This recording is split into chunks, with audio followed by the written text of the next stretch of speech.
தஞ்சை மாவட்டம் பட்டுக்கோட்டையில் உள்ள கரம்பை முத்துமாரியம்மன் கோவில் தேரோட்டத்தில் திரளான பக்தர்கள் பங்கேற்று தேரை வடம் பிடித்து இழுத்து வழிபட்டனர். பிரசித்தி பெற்ற கரம்பை முத்துமாரியம்மன் கோவில் பங்குனி பெருந்திருவிழா காப்பு கட்டுதலுடன் தொடங்கி நடைபெற்று வருகிறது. இதன் முக்கிய நிகழ்ச்சியான திருத்தேரோட்டம் விமர்சையாக நடைபெற்றது.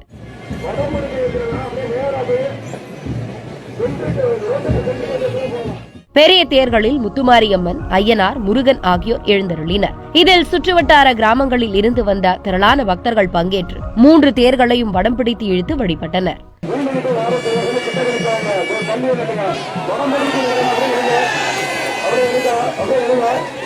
அவரே